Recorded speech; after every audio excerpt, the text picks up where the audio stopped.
ফেব্রুয়ারিতে ত্রয়োদশ জাতীয় সংসদ নির্বাচন। সারা দেশ প্রস্তুত হচ্ছে একটি অবাধ, সুষ্ঠু ও গ্রহণযোগ্য নির্বাচনের জন্য। ভোটের হাওয়ায় কি ভাবছে সাধারণ মানুষ থেকে শুরু করে আগামীর জনপ্রতিনিধিরা, সে কথা জানাতে ডিবিসি নিউজের ইলেকশন এক্সপ্রেস ছুটে যাচ্ছে সব সংসদীয় আসনে।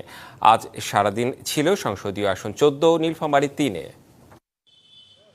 স্বাগত জানাচ্ছি সিএসআরএম ডিবিসি ইলেকশন এক্সপ্রেস। আমার সঙ্গে এই মুহূর্তে যুক্ত আছেন জলঢাকা উপজেলার বিএনপির সাবেক সাধারণ সম্পাদক। কথা বলবো, জানার চেষ্টা করবো আগামী নির্বাচনে এই আসনটিতে তারা কতটা শক্ত অবস্থানে রয়েছে বিএনপি। স্বাগত আপনাকে সিএসআরএম ডিবিসি ইলেকশন এক্সপ্রেসের শুরুতে প্রশ্ন রাখতে চাই। সারাদিন আপনাদের এই নীলফামারী 3 আসন আমি ঘুরে বেরিয়েছি, সেখানে বিএনপির অনেকেই মনোনয়ন প্রত্যাশা করছেন, আপনিও করছেন। সেটা আসলে কেন দল আপনাকে বেছে নেবে? আমরা সাধারণত এখানে জলঢাকা উপজেলা বিএনপি, পৌরসভা বিএনপি, আমরা অঙ্গ দল সহ আমরা দীর্ঘদিন যাবত 17 বছর আন্দোলন সংগ্রামের মধ্য দিয়ে আমরা তৃণমূল পর্যন্ত প্রতিটি ওয়ার্ড, প্রতিটি ইউনিয়ন, পৌরসভার প্রতিটি ওয়ার্ড আমরা সুন্দরভাবে সুসজ্জিত করেছি এবং তৃণমূলে প্রতিটি লোকের সাথে, প্রতিটি নাগরিকের সাথে, নেতা কর্মীদের সাথে আমাদের বন্ধন অত্যন্ত শক্তিশালী। সেই হিসাবে আমি ব্যক্তিগতভাবে আমাদের এই যে সাবেক সাধারণ সম্পাদক, আমি আজ থেকে 10 দিন আগে আমাদের এই কমিটি বিলুপ্ত হয়েছে। আর ধরা যায় যে আমি রানিং কমিটির সাধারণ সম্পাদক এবং বর্তমান জেলা বিএনপির আমি সদস্য।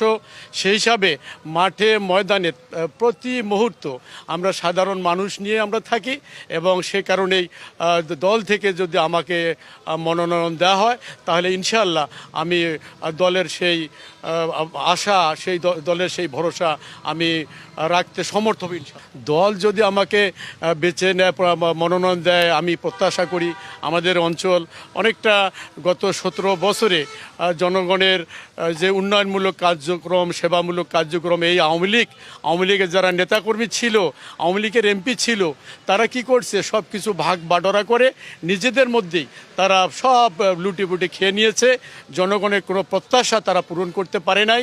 এই জন্য জনগণ অধীর আগ্রহে অপেক্ষা করতেছে এদেশে 5 আগস্টের পর যে হাসিনা আন্দোলন সংগ্রামের মধ্য দিয়ে পালিয়ে গেছে, আওয়ামী লীগের নেতা কর্মীরা পালিয়ে গেছে। শেষ প্রশ্নটাতে ছোট করে উত্তর দেবেন, সেটা হচ্ছে আপনাকে যদি মনোনয়ন না দেওয়া হয় এই আসনটি থেকে, অন্য কাউকে প্রার্থী দেওয়া হয় দলের পক্ষ থেকে, তাহলে আসলে কি করবেন? কোনো বিভাজনের সৃষ্টি হবে কিনা, দ্বন্দ্বের সৃষ্টি হবে? ইনশাআল্লাহ দল ফাইনালি চূড়ান্ত পর্বে কেন্দ্র আমাদের নেতা তারেক রহমান, আমাদের নীলফামারী জেলার নেতা ইঞ্জিনিয়ার শাহুল ইসলাম চৌধুরী তুহিন ভাই বর্তমান দেশে আছেন, ওনারা যাকে ফাইনালি চূড়ান্তভাবে মনোনীত করবেন, আমরা দল মত নির্বিশেষে এখানে ধানের শীষের প্রার্থীকে ইনশাআল্লাহ বিজয় করব।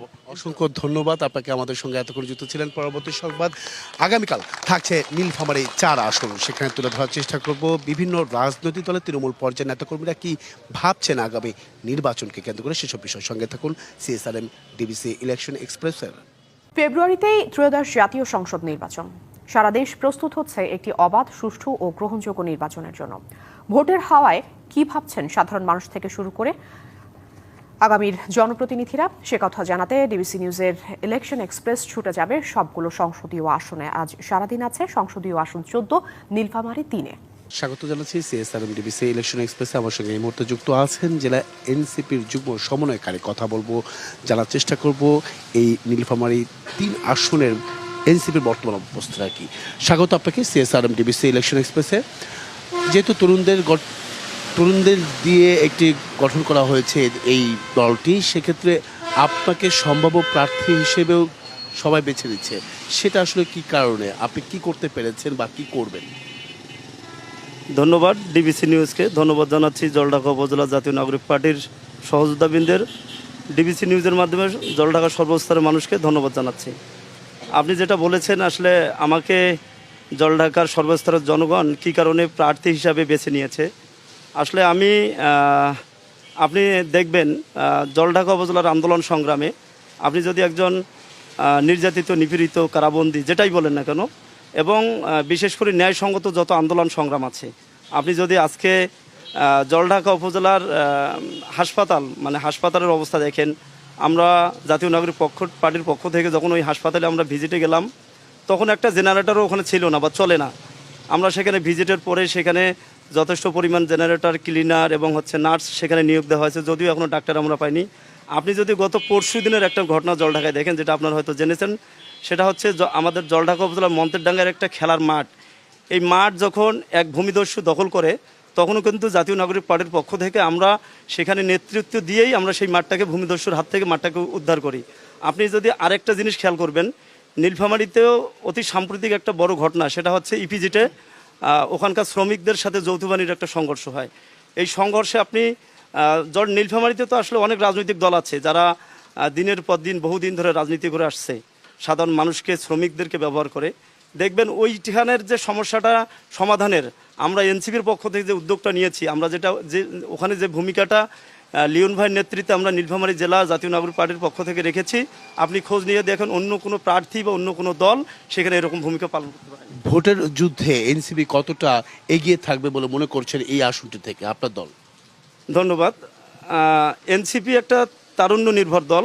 আপনি যদি বাংলাদেশের 36 দিনের আন্দোলন সংগ্রাম দেখেন, এখানে তরুণরা জিতে গেছে, এখানে যুবকরা জিতেছে। এনসিপি কিন্তু তাদের নিয়ে দলটাকে গঠন করেছে। আমরা প্রত্যাশা করি তরুণ এবং ছাত্ররা যেখানে থাকে এবং যদি এরা সকলে ঐক্যবদ্ধ থাকে, অবশ্যই এনসিপি বাংলাদেশের রাজনীতিতে অবশ্যই ভালো করবে বলে আমি বিশ্বাস করি। জামাত রয়েছে, বিএনপি রয়েছে, আরও অন্যান্য দল রয়েছে, সেক্ষেত্রে কতটা চ্যালেঞ্জ হতে পারে নির্বাচনের মাঠে? দেখুন, আপনি লাস্ট যদি দেখেন, বাংলাদেশে এখন মানে ভিপি নির্বাচিত বিশ্ববিদ্যালয়গত নির্বাচন হচ্ছে। আপনি দেখবেন গত 54 বছরের ইতিহাসে যারা তথাকথিত রাজনীতি করেছে, যারা মানুষকে জিম্মি করে টেন্ডারবাজি ধান্দাবাজি করে রাজনীতি করার চেষ্টা করেছে, এই তরুণ ছাত্র সমাজ তাদেরকে কিভাবে প্রত্যাখ্যান করেছে। ঢাকা বিশ্ববিদ্যালয়ের মতো জায়গায় যেখানে শিবিরের একটা মিছিল করা অত্যন্ত দুঃসাহস ছিল, সেখানে তারা বিশাল ব্যবধানে অত্যন্ত আপনারা তো জামাত না, ছাত্র শিবির না, আপনি সেটা প্রেক্ষিতে তো আপনি বলতে চাচ্ছি সেখানেও কিন্তু তরুণদের একটা অংশগ্রহণ ছিল।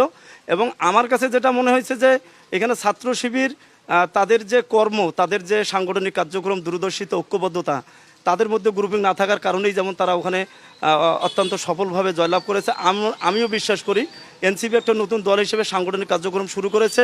তরুণরা যদি আমরা যদি এনসিপির শীর্ষ পদের নেতৃবৃন্দ তরুণদের দৃষ্টি আকর্ষণ করতে পারি, মন জয় করতে পারি সামাজিক কার্যক্রমের মাধ্যমে, মানুষের শ্রমিকদের যদি আমরা পাশে থেকে তাদের বিপদে আপদে সহযোগিতা করতে পারি, আমি বিশ্বাস করি তরুণরা অবশ্যই আমাদের পাশে থাকবে। অসংখ্য ধন্যবাদ আমাদের সঙ্গে আপনি এতক্ষণ যুক্ত ছিলেন। পরবর্তী সংবাদ দুপুর 2টায় থাকছে ভিন্ন কোনো রাজনৈতিক দলের তৃণমূল পর্যায়ের নেতাকর্মীরা কি ভাবছেন আগামী নির্বাচনকে কেন্দ্র করে, সেসব বিষয়ের সঙ্গে থাকুন সিএসআরএম ডিবিসি ইলেকশন এক্সপ্রেসের।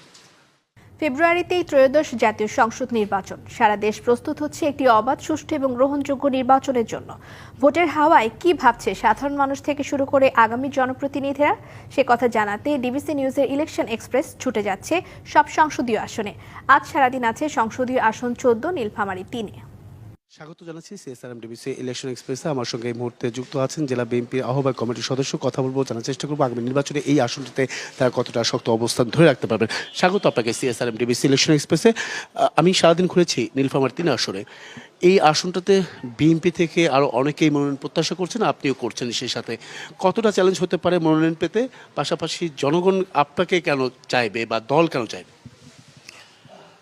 বিসমিল্লাহির রহমানির রহিম। আমি আহমেদ শাহ চৌধুরী ডিডু। আমার পিতা মরহুম মনোহর হোসেন চৌধুরী, সাবেক সংসদ এমপিএ। আমি দীর্ঘদিন যাবত বাংলাদেশ জাতীয়তাবাদী দল বিএনপির সঙ্গে দল করে আসছি এবং আমি বিভিন্ন সময় বিভিন্ন পদে ছিলাম এবং আমি নিষ্ঠা এবং সততার সঙ্গে আমি আমার কার্যক্রম চালিয়েছি দলকে সুসংগঠিত করার জন্য। আমি আশা করি যে বর্তমানে জলঢাকায় দল সুসংগঠিত এবং আমরা সবাই এখন এক ছাতার তলে, বাংলাদেশ জাতীয়তাবাদী দল বিএনপির ছাতার তলে, আমাদের মধ্যে কোনো ভেদাভেদ নাই। আমরা এর প্রমাণ দেখিয়েছি বিএনপির প্রতিষ্ঠাবার্ষিকী 3 তারিখে আমরা জলঢাকায় বিভিন্ন উপজেলা ইউনিয়ন থেকে আগত এবং পৌর আপনাকে কেন দল বেছে নেবে? আপনি কি করেছেন যার কারণে দল আপনাকে এখান থেকে মনোনয়ন দেবে? কেন আশা করছেন আপনি? আমি সেটাই বলছি যে আমি দলকে একত্রিত করতে পেরেছি। জলঢাকায় এখন আমরা সবাই একত্রে, এবং নীলফামারী থেকে আমাকে দায়িত্ব দেওয়া হয়েছিল, এবং আমাদের ভারপ্রাপ্ত চেয়ারম্যান, বাংলাদেশের দলের ভবিষ্যৎ, বাংলাদেশের ভবিষ্যৎ, গণতন্ত্রের ভবিষ্যৎ জনাব তারেক রহমান এবং নীলফামারী জেলার কৃতি সন্তান শাহরিন ইসলাম তুহিন চৌধুরী, উনি আমাকে এবং আমাদের সবাইকে বারবার নির্দেশ প্রদান করেছিলেন যে দলকে সুসংগঠিত করতে হবে, এবং আমাকে এই দায়িত্ব দেওয়ার ফলে আমি অক্লান্ত পরিশ্রম করে সবাইকে একসঙ্গে একই কাতারে দাঁড় করাতে পেরেছি, যার ফলশ্রুতিতে 3 তারিখে আমরা 20,000-এরও বেশি নেতাকর্মীকে নিয়ে জলঢাকা বাজারে প্রদক্ষিণ করেছি, মিছিল করেছি। যেটা আপনাকে যদি দেওয়া হয়, এই আসন থেকে মনোনয়ন যদি দেওয়া হয়, তাহলে আপনি কি করতে চান এই আসনটির জন্য? আর যদি আপনাকে না দেওয়া হয়, অন্য কাউকে দেওয়া হলো বিএনপির পক্ষ থেকে, সেক্ষেত্রে একসঙ্গে হয়ে কাজ করবেন কিনা?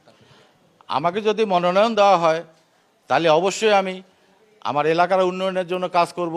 সবচেয়ে বড় কথা যে তারেক রহমান যে 31 দফা আজকে নয়, উনি এটা আমাদেরকে দিয়েছেন 13ই জুলাই 2023 তারিখে বিএনপির ভারপ্রাপ্ত চেয়ারম্যান জনাব তারেক রহমান কর্তৃক জাতির সামনে উপস্থাপিত রাষ্ট্র কাঠামো। 31 দফা সবাই জানে সেই বিষয়টা, সেই বিষয়ে নিশ্চিত কি আপনি কাজ করছেন? সেই বিষয়ে আমরা কাজ করছি, এবং আমাদের কথা হচ্ছে প্রতিটি নেতাকর্মীকে নির্দেশ দেওয়া হয়েছে যে 31 দফা প্রতিটি ভোটারের কাছে, প্রতিটি ইউনিয়নে, উপজেলায়, ওয়ার্ডে এবং প্রতিটি ঘরে ঘরে গিয়ে 31 দফা সম্বন্ধে তাদেরকে অবহিত করা, তাদেরকে বুঝিয়ে বলা।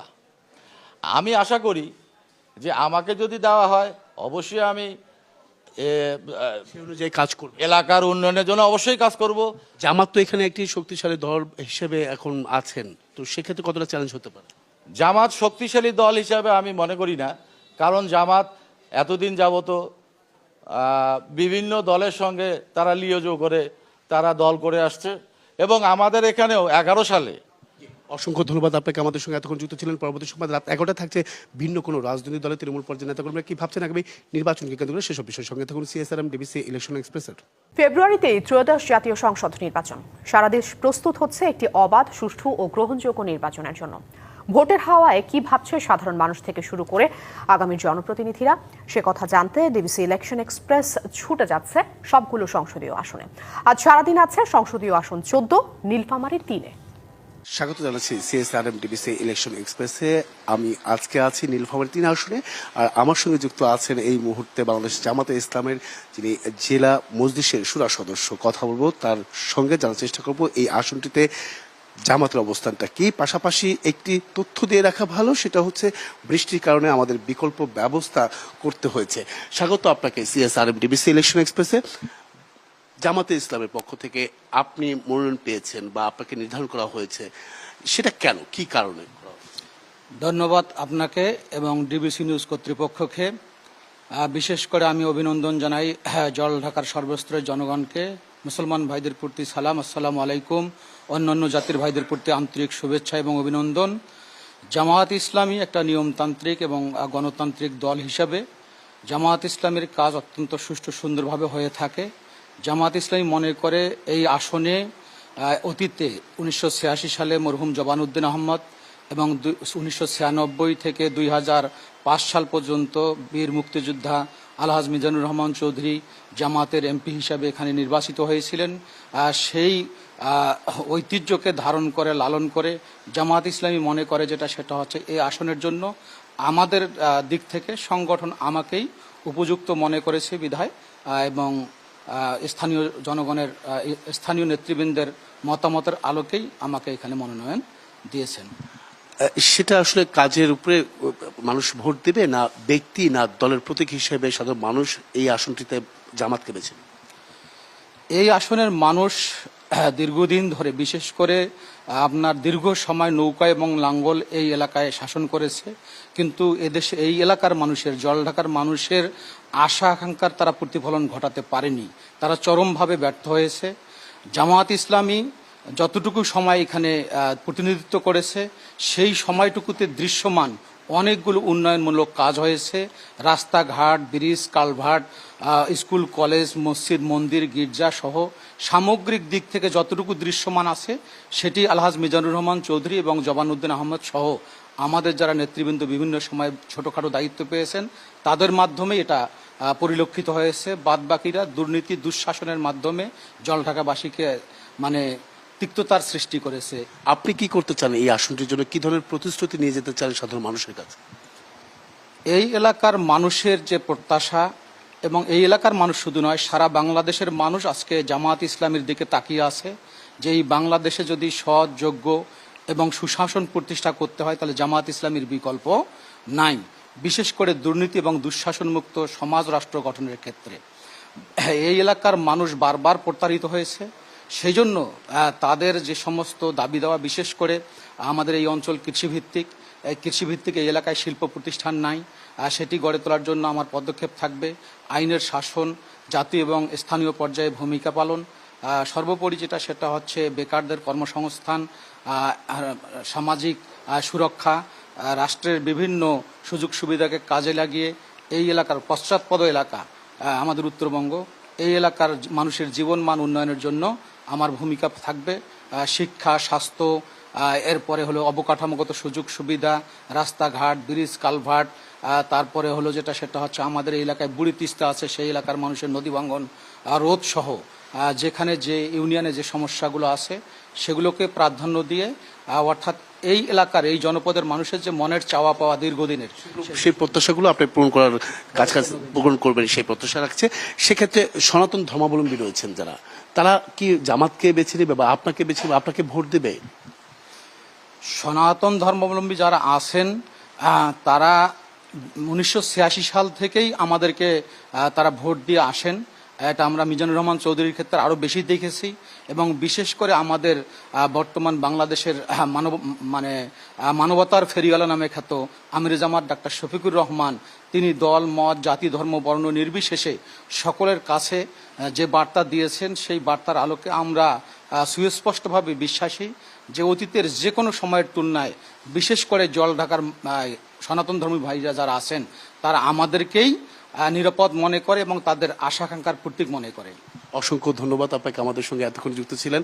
পরবর্তী সংবাদ বেলা 12টায় থাকছে ভিন্ন কোনো রাজনৈতিক দলের তৃণমূল পর্যায়ের নেতাকর্মীরা কি ভাবছেন আগামী নির্বাচনকে কেন্দ্র করে সেসব বিষয়।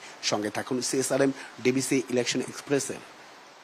ফেব্রুয়ারিতেই ত্রয়োদশ জাতীয় সংসদ নির্বাচন। সারা দেশ প্রস্তুত হচ্ছে একটি অবাধ, সুষ্ঠু এবং গ্রহণযোগ্য নির্বাচনের জন্য।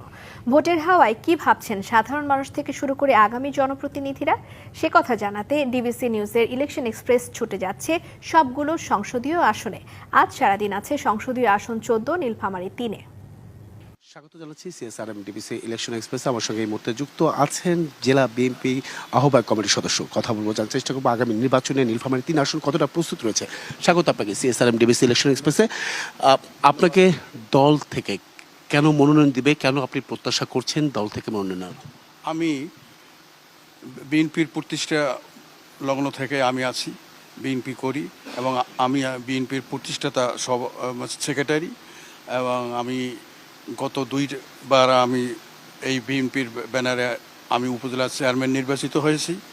এই জন্যই আমি এবং জনগণ আমার দ্বারা অনেক উপকৃত। আমি জনগণের জন্য সব রকমের সহযোগিতা করেছি, কাজ করেছি, রাস্তাঘাট, ব্রিজ। আমি যখন 10 বছর চেয়ারম্যান ছিলাম তো তখন আমি এইগুলা ভালোভাবে দেখেছি। আমি এই জন্যই জনগণ চায় যে আমি যেন এমপি নির্বাচনে অংশগ্রহণ করি। আমার জনগণের কথাটাই রাখার জন্য কি আপনি মনোনয়ন চাচ্ছেন, প্রত্যাশা করছেন? আমি জনগণের, আর এই জলঢাকায় কনস্টিটিউন্সিতে জামাতের এমপি ছিল, আওয়ামী লীগের এমপি ছিল, জাতীয় পার্টির এমপি ছিল। তারা এবারে জনগণ চায় যে এবারে আমরা ধানের শীষ থেকে তারা যারা এমপি ছিল তারা কি প্রত্যাশা পূরণ করতে পারে? প্রত্যাশা যারা এমপি ছিল এই 3 দলের, তারা কোনো প্রত্যাশা, মানুষের কোনো প্রত্যাশা পূরণ করতে পারে নাই। এই জন্যই মানুষ এবারে আমাকেই ভোট দেওয়ার জন্য প্রস্তুতি নিয়েছে। যে এখান থেকে তো জামাত ভোটে দাঁড়াবেন, সেই লড়াইটা কেমন হতে পারে এবারের নির্বাচনটা এই আসনটি? আমি তো মনে করি জনগণ যেভাবে সাড়া দিয়েছে আমাকে, তাতে আমার সঙ্গে মানে লড়াই হবে আমি এটা মনে করি না। জামাত বলছে যে জামাতের ভোট ব্যাংক অনেক বড়। বিএনপি জামাতের ভোট ব্যাংক, জামাতের কর্মী ভোট, জামাতের যারা কর্মী তারাই ভোট, তার বাইরে কোনো ভোট নাই তাদের। জামাতের কর্মী, জামাতের ভোট। আপনি যদি এই আসন থেকে মনোনয়ন করা হয় বা বিজয়ী করা হয়, তাহলে কি ধরনের প্রতিশ্রুতি নিয়ে যাবেন সাধারণ জনগণের জন্য? আমি হ্যাঁ বলেন। আচ্ছা, আমি যদি এই আসন থেকে নির্বাচিত হই, আমি জনগণের কল্যাণে যা করা লাগে আমি তাই করব, এবং সেটা জনগণের বিশ্বাস আছে আমার উপরে। কি ধরনের পরিকল্পনা আছে এই আসনটি? এখানে আমাদের এই উত্তরবঙ্গের এই জলঢাকা উপজেলা এটা অবহেলিত। এখানে রাস্তাঘাট, মানে রাস্তাঘাটের উন্নতি করতে হবে, এবং কোনো শিল্প প্রতিষ্ঠানে, বড় কোনো শিল্প প্রতিষ্ঠানে এখানে নাই। এখানে বেকার সমস্যা দূর করতে হবে, সাধারণ মানুষের দুর্ভোগ ইয়া করতে হবে। তাহলে মানুষ, এই জন্যই মানুষ আমাকে নির্বাচিত করার জন্য প্রস্তুতি নিচ্ছে। এবার তো তাহলে জামাত সবসময় বলে আসে যে ছত্র ছায়ায় তারা তাদেরকে সবসময় রেখে আসছে, কিন্তু তারা অভিযোগ করছে যে তাদের জন্যই আপনারা বড় শক্তিশালী দল হয়ে উঠেছেন এই আসনটিতে। না, এটা তাদের ভুল ধারণা। এখানে আমাদের জোট ছিল এখানে, এই জোটের জন্যই তারা যে এখানে আলহাজ মিজানুর রহমান চৌধুরী 2 বার এমপি হয়েছেন, জবান মিয়া, তখন আমাদের 20 দলীয় জোট ছিল। এই জোটের জন্যই তারা এমপি হয়েছে, যে জোট না হলে তারা এমপি হইতে পারতো না। সেক্ষেত্রে এই আসনটিতে যারা সনাতন ধর্মাবলম্বী আছেন, যে তারা আসলে কতটা আপনাকে বেছে নেবে বা বিএনপিকে বেছে নেবে এই আসনটি? আমি আশা করি, আমি যে 2 বার চেয়ারম্যান ছিলাম, উপজেলা চেয়ারম্যান, সেই সময় সনাতন ধর্মী ভাইয়েরা আমাকে যথেষ্ট সহযোগিতা করেছে, এবং 2 বারে তারা আমাকে ভোট দিয়ে নির্বাচিত করেছে। আমি আশা করি এবারও তারা আমাকে ভোট দিয়ে নির্বাচিত করবে, এবং সনাতন ধর্মের লোকজন তারা জানে তাদের জন্য কি প্রতিশ্রুতি? তাদের প্রতি তাদের মানে যেসব কাজ, মানে অনুষ্ঠান বা যে কোনো কিছুতে আমি সব সময় ডাকলেই আমি যাই। এই তো কয়েকদিন আগে আমি কয়েকটা অনুষ্ঠানে। আপনাকে যদি না দেওয়া হয়, সেক্ষেত্রে অন্য কাউকে প্রার্থিতা করা হলো বিএনপি থেকে, তাহলে কি কাজ? যদি মনে করে আমার সে ভালো যদি ইয়া থাকে, দল যাকে নমিনেশন দিবে আমি তার পিছনে, আমার লোকজন, আমার কর্মী বাহিনী যারা আছে সবাইকে নিয়ে আমি তার পিছনেই কাজ করব। অসংখ্য ধন্যবাদ, আমাদের সঙ্গে আপনি এতক্ষণ যুক্ত ছিলেন। পরবর্তী সংবাদ রাত 9টায় থাকছে। ভিন্ন কোনো রাজনৈতিক দলের তৃণমূল পর্যায়ের নেতাকর্মীরা কি ভাবছেন আগামী নির্বাচনকে কেন্দ্র করে, সেসব বিষয়ের সঙ্গে থাকুন। CSRM, DBC election express.